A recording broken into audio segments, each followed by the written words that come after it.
Muito bem. Retomando, os psicanalistas estão todos de acordo ao admitir a faculdade que os instintos têm de se sublimar, isto é, de se dirigir, quando reprimidos, a metas diferentes de suas próprias e de caráter mais elevado. É o que nós estávamos dizendo, a necessidade de sublimação. Consideram, além disso, que todas as manifestações mais elevadas do espírito humano, a arte, a religiosidade, o amor altruísta e outros, constituem nada mais que a expressão dos instintos sublimados. Todavia, o mecanismo de sublimação, o modo como ocorre esse processo psíquico, ainda é um mistério para os psicanalistas. Muitos estudiosos permanecem perplexos diante do fato e perguntam-se: como pode um instinto transformar-se em algo que não seja um instinto? Essa perplexidade deve-se ao fato dos instintos serem considerados forças provenientes de baixo. Se admitirmos, porém, a teoria espiritualista da origem divina destas energias, tudo parecerá claro e simples. Esta perplexidade dos estudiosos é pelo fato de serem materialistas. Reduzirem,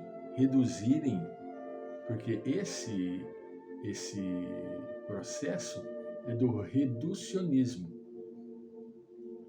onde os estudiosos da mente humana reduziram o homem, o ser humano, a um feixe de nervos e de músculos e que acabava com a extinção do corpo físico.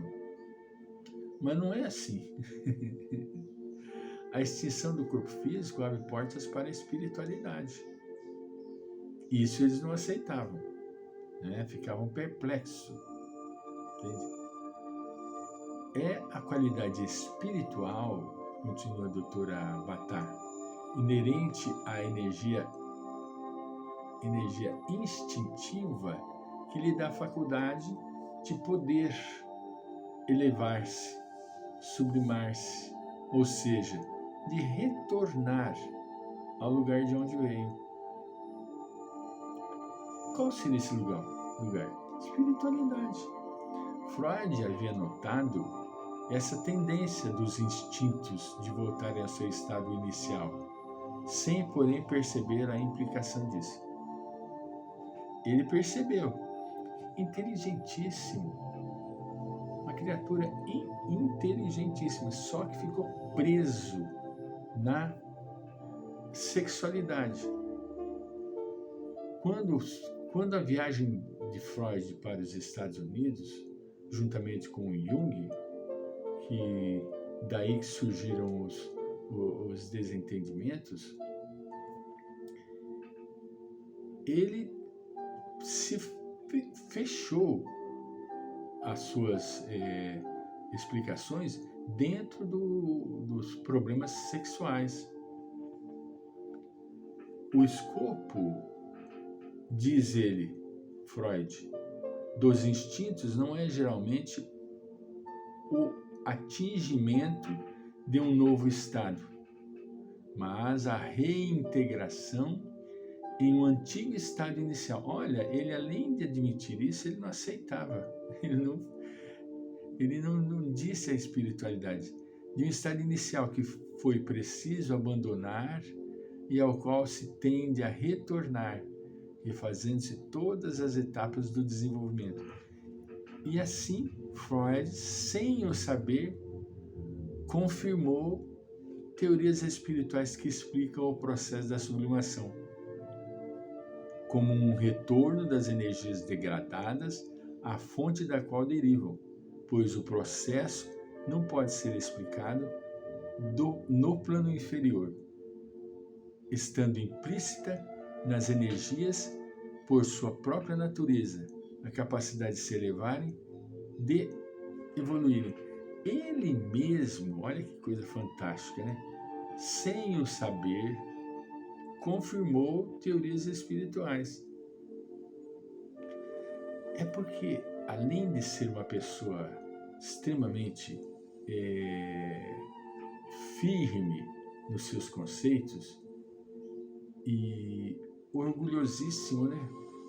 Orgulhosíssimo. Ele não poderia dar a mão à palmatória e falar, não, realmente nós não podemos desprezar a existência da espiritualidade. Do conter, não podemos de forma alguma desprezar aqui a janela da espiritualidade. Do contrário,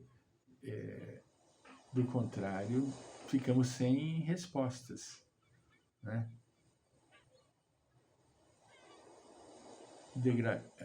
Retorno das energias degradadas à fonte da qual derivam, pois o processo não pode ser explicado no plano inferior, estando implícita nas energias da sua própria natureza, a capacidade de se elevar e evoluir. Qual a natureza? Qual seria essa natureza? Natureza espiritual. Este é o magnum opus, a transformação dos metais em ouro, a alquimia divina que transmuta o homem terreno em ser espiritual e que todos nós, mais cedo ou mais tarde, deveremos realizar. O estudo dos instintos é, pois, muito importante, uma vez que eles constituem o esqueleto, por assim dizer, de nosso caráter. E são o reflexo de energias espirituais no plano físico. Cabe a nós fazê-los remontar, pouco a pouco, à sua fonte, canalizando-os para direções certas e sublimando-os à sua expressão superior. Vejamos bem, nós temos as 3 escolas maravilhosas, não é? As 3 escolas que nós não podemos deixar de compreender. A escola freudiana, não é? Que tinha como ponto crucial a libido, sexo, né? E instinto de procriação, né? De perpetuação da espécie. A de Adolf Edler, que é a segunda escola, tendo como princípio fundamental a vontade de poder, né? E a terceira escola dos Estados Unidos, a escola do instinto gregário. Então nós temos a de Freud, do libido, instinto de perpetuação da espécie, né? A segunda escola de Adolf Edler, a vontade, instinto de conservação, né? E a terceira escola dos Estados Unidos, instinto gregário. Jung ficou flutuando em cima dessas 3 escolas, que seria o must, né? O must, eu diria, que é o aspecto espiritualista, né? O instinto espiritualista. Ele que deu o verdadeiro toque de sabor nas escolas psicológicas. Por quê? Porque ele permitiu que nós tivéssemos respostas e não ficássemos com perguntas.